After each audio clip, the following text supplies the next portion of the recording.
Muy bien, vamos a empezar. Mire, con la plática de la semana pasada concluimos con lo que se puede llamar la parte técnica de nuestro libro La Buena Nueva del Reino de Dios y del Trono de su Gloria, y que se explica en los primeros 3 capítulos del libro. El día de hoy me gustaría hacer un repaso a estas pláticas anteriores para tener un panorama global de lo que hemos dicho. ¿Okay? Como recordarán, en la primera plática entonces comentamos 2 temas principales. Uno, la imagen que podemos obtener de la Biblia en su conjunto y que tenemos aquí reflejada en esta gráfica. Y 2, el marco teórico mínimo, pero suficiente para poderlos guiar a todos hasta la verdad completa. Veamos primero entonces la imagen que podemos obtener de la Biblia en su conjunto. Miren, el Antiguo Testamento entonces inicia, como todos conocemos, con el principio del tiempo, es decir, con la creación y la caída del ser humano entonces al reino material. Posteriormente narra el Antiguo Testamento una serie de alianzas sostenidas entre Yahvé Elohim y diversos personajes bíblicos importantes. Luego entonces el Nuevo Testamento, por su parte, narra, como todos sabemos, inicialmente la vida de Jesús y el mensaje que Cristo, el Hijo del Hombre, entrega a la humanidad. Luego entonces, los evangelios, los hechos y las cartas que conforman el Nuevo Testamento nos dan el testimonio de los esfuerzos hechos por los discípulos de Jesús para difundir su mensaje por el mundo. Aquí está. Finalmente entonces, el último documento de la Biblia, el Apocalipsis, entonces nos narra y explica la parusia, es decir, la segunda venida de Cristo al mundo, en la cual Cristo termina de revelar y consumar su obra redentora, conduciendo a la humanidad entonces de regreso al reino divino o Dios. El marco teórico entonces mínimo pero suficiente para poderlos guiar a todos hasta la verdad completa, comprende la comprensión de 3 reinos. 1, el reino divino. 2, el reino espiritual, dividido en 2, como ya lo hemos dicho, el reino espiritual ascendido y el reino espiritual caído. Y finalmente 3, el reino material. Este marco teórico explica entonces que la verdad solo está relacionada directamente con el reino divino, mientras que la ilusión guarda relación simultáneamente tanto con el reino espiritual como con el reino material.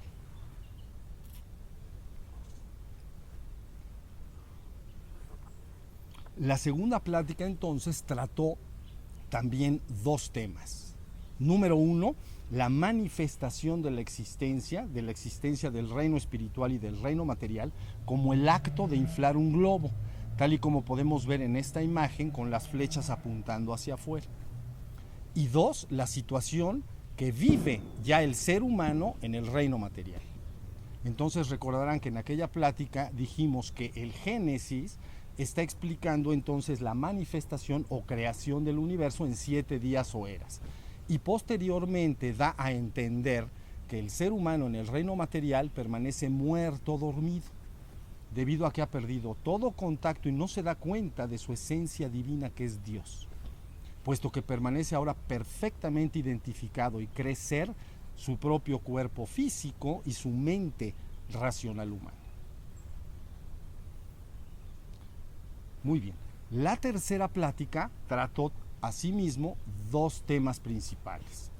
1, la reabsorción del reino material y del reino espiritual en el reino divino, como el acto de desinflar un globo, tal y como estas flechas nos están mostrando aquí. Y 2, el papel que Cristo, el Hijo del Hombre, desempeña en este proceso de redención y restauración universal. Como dijimos en aquella plática, para apoyarnos utilizamos un párrafo que se encuentra ubicado en la primera carta de Pablo a los Corintios en el Nuevo Testamento. En resumen, lo que este párrafo dice es lo siguiente. En primer lugar, los hijos de Adán o la humanidad en su conjunto permanecen muertos o dormidos en el reino material.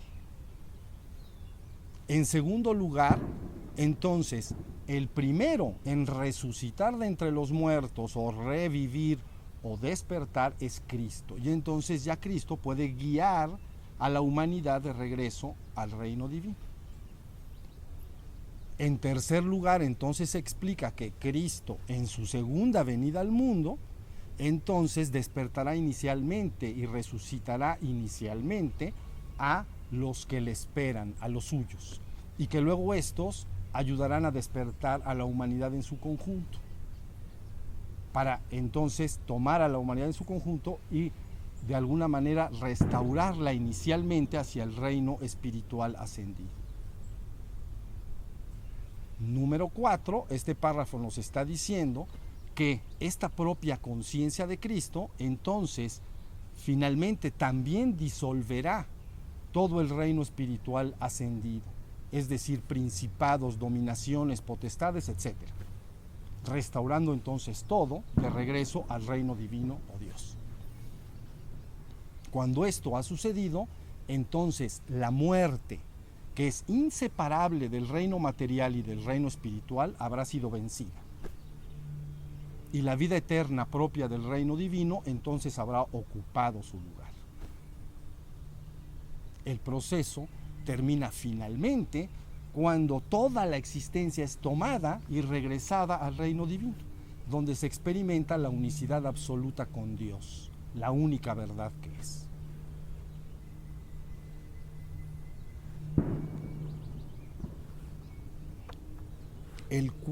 La cuarta plática entonces trató dos temas de importancia capital. Uno, lo que es la conciencia de Cristo. Y dos, el mensaje original de Cristo. Sobre la conciencia original de Cristo, sobre lo que es la conciencia de Cristo. Entonces, dijimos que cuando un ser humano o espiritual entra al reino divino, se hace una sola conciencia con Dios. Y una vez que sale nuevamente a la existencia, ya sea del reino material o del reino espiritual, lo que verdaderamente permanece es un perfecto estado de ser, sin el mínimo pensamiento en la mente, pero que vuelve a percibir la existencia que le rodea. Y dijimos entonces que este perfecto estado de ser es un estado de ser santo, puro e inmaculado. Y dijimos entonces que este ser santo, puro e inmaculado era precisamente la conciencia de Cristo o del Hijo del Hombre. Luego, sobre el mensaje original de Cristo, dijimos que este mensaje puede ser reconstruido cuando encontramos una constante en los discursos y dichos de Cristo, es decir, en su palabra. Y como vimos en aquella ocasión, en los evangelios encontramos esta constante, y esta constante apunta directamente a realizar una clara demarcación o separación entre la verdad y la ilusión, abriendo entonces el camino de salvación para el ser humano, como ya he dicho antes, puesto que le señala con claridad la meta o el fin último que éste debe alcanzar, es decir, el reino divino o Dios. En la última plática quinta de la semana pasada, entonces lo que estuvimos viendo fue las prácticas que conviene al ser humano llevar a cabo para pasar desde la ilusión, que es el reino de la muerte, hacia la verdad, que es el reino de la vida eterna.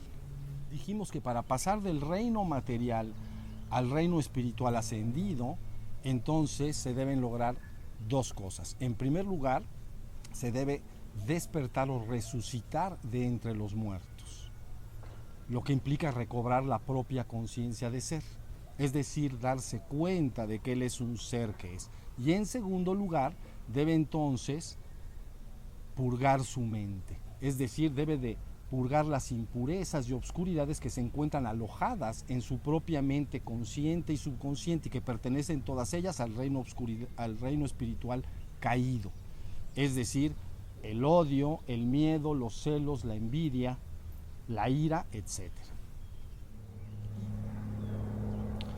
Luego entonces dijimos que para lograr este paso, ¿no? Para lograr este paso desde el reino material hasta el reino espiritual ascendido, había dos tipos de prácticas.